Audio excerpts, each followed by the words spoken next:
नमस्कार प्रिय मित्र, आज हम जानेंगे श्रीमद् भगवद गीता 7वां अध्याय ज्ञान विज्ञान योग। हम भगवान श्री कृष्ण के नाम का स्मरण करते हुए 7वां अध्याय आरंभ करते हैं। श्री भगवान ने कहा, हे पृथा पुत्र, अब उसको सुन जिससे तू योग का अभ्यास करते हुए मुझ में अनन्य भाव से मन को स्थित करके और मेरी शरण होकर संपूर्णता से मुझको बिना किसी संशय के जान सकेगा। अब मैं तेरे लिए उस परम ज्ञान को अनुभव सहित कहूंगा जिसको पूर्ण रूप से जानने के बाद भविष्य में इस संसार में तेरे लिए अन्य कुछ भी जानने योग्य शेष नहीं रहेगा। हजारों मनुष्यों में से कोई एक मेरी प्राप्ति रूपी सिद्धि की इच्छा करता है और इस प्रकार सिद्धि की प्राप्ति के लिए प्रयत्न करने वाले मनुष्यों में से भी कोई एक मुझको तत्व रूप से साक्षात्कार सहित जान पाता है। पृथ्वी, जल, अग्नि, वायु, आकाश, मन, बुद्धि और अहंकार, ऐसे ये 8 प्रकार के भेदों वाली तो मेरी जड़ स्वरूप अपरा प्रकृति है। हे महाबाहु अर्जुन, परंतु इस जड़ स्वरूप अपरा प्रकृति के अतिरिक्त अन्य चेतन दिव्य स्वरूप परा प्रकृति को जानने का प्रयत्न कर, जिसके द्वारा जीव रूप से संसार का भोग किया जाता है। हे अर्जुन, तुम मेरी इन जड़ तथा चेतन प्रकृतियों को ही सभी प्राणियों के जन्म का कारण समझ और मैं ही इस संपूर्ण जगत की उत्पत्ति तथा प्रलय का मूल कारण हूं। हे धनंजय, मेरे अतिरिक्त अन्य कुछ भी नहीं है। जिस प्रकार माला में मोती धागे पर आश्रित रहते हैं, उसी प्रकार ये संपूर्ण जगत मणियों के समान मुझ पर ही आश्रित है। हे कुंती पुत्र, मैं ही जल का स्वाद हूं, सूर्य तथा चंद्रमा का प्रकाश हूं, समस्त वैदिक मंत्रों में ओमकार हूं, आकाश में ध्वनि हूं और मनुष्यों द्वारा किया जाने वाला पुरुषार्थ भी मैं हूं। मैं पृथ्वी में पवित्र गंध हूं, अग्नि में ऊष्मा हूं, समस्त प्राणियों में वायु रूप में प्राण हूं और तपस्वियों में तप भी मैं हूं। हे पृथा पुत्र, तुम मुझको ही सभी प्राणियों का अनादि अनंत बीज समझ। मैं बुद्धिमानों की बुद्धि और तेजस्वी मनुष्यों का तेज हूं।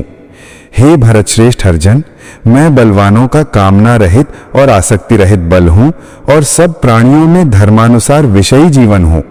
प्रकृति के 3 गुण, सत्वगुण, रजोगुण और तमोगुण से उत्पन्न होने वाले भाव, उन सबको तू मुझसे उत्पन्न होने वाले समझ, परंतु प्रकृति के गुण मेरे अधीन रहते हैं, मैं उनके अधीन नहीं हूं। प्रकृति के इन तीनों गुणों से उत्पन्न भावों द्वारा संसार के सभी जीव मोहग्रस्त रहते हैं।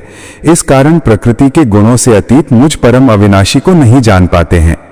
ये तीनों दिव्य गुणों से युक्त मेरी अपरा शक्ति स्वरूप माया को पार कर पाना असंभव है, परंतु जो मनुष्य मेरे शरणागत हो जाते हैं वो मेरी इस माया को आसानी से पार कर जाते हैं।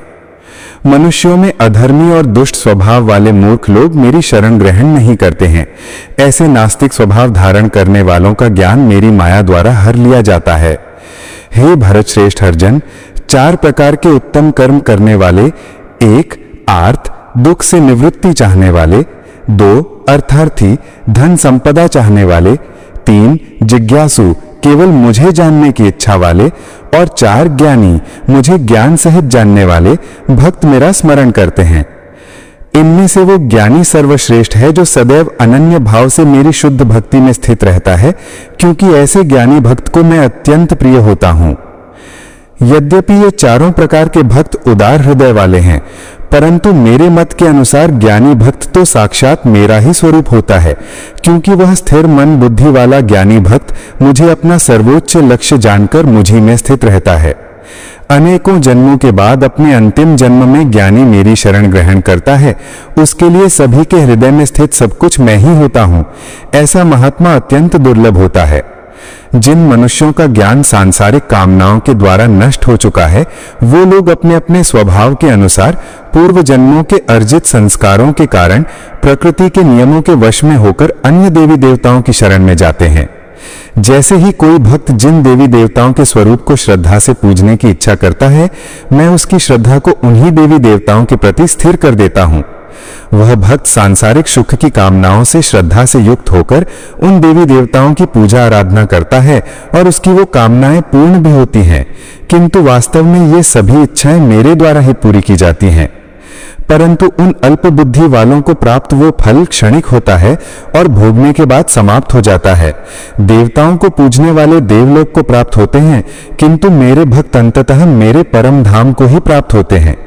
बुद्धिहीन मनुष्य मुझ अप्रकट परमात्मा को मनुष्य की तरह जन्म लेने वाला समझते हैं, इसलिए वो मेरे सर्वश्रेष्ठ अविनाशी स्वरूप के परम प्रभाव को नहीं समझ पाते हैं। मैं सभी के लिए प्रकट नहीं हूं, क्योंकि मैं अपनी अंतरंगा शक्ति योग माया द्वारा आच्छादित रहता हूं, इसलिए ये मूर्ख मनुष्य मुझ अजन्मा अविनाशी परमात्मा को नहीं समझ पाते हैं। हे अर्जुन, मैं भूतकाल में, वर्तमान में और भविष्य में जन्म मृत्यु को प्राप्त होने वाले सभी प्राणियों को जानता हूं, परंतु मुझे कोई नहीं जानता है। हे भरतवंशी, हे शत्रु विजेता, संसार में सभी प्राणी इच्छा, द्वेष आदि द्वंद्वों से उत्पन्न मोह के कारण जन्म लेकर पुनर्मोह को प्राप्त होते हैं, परंतु जिस मनुष्य ने पूर्व जन्मों में और इस जन्म में पुण्य कर्म किए हैं और उसके सभी पाप पूर्ण रूप से नष्ट हो चुके हैं, वह दृढ़ संकल्प के साथ मेरी भक्ति करके मोह आदि सभी द्वंद्वों से मुक्त हो जाता है।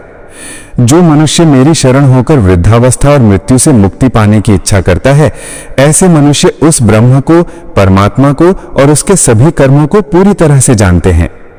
जो मनुष्य मुझे अधिभूत, अधिदैव तथा अधियज्ञ सहित जानता है और जिसका मन निरंतर मुझ में स्थित रहता है, वह मनुष्य मृत्यु के समय में भी मुझे जानता है। इस प्रकार उपनिषद, ब्रह्म विद्या तथा योग शास्त्र स्वरूप श्रीमद् भगवद गीता में श्री कृष्ण तथा अर्जुन के संवाद में भगवद ज्ञान योग नाम का 7वां अध्याय संपूर्ण हुआ।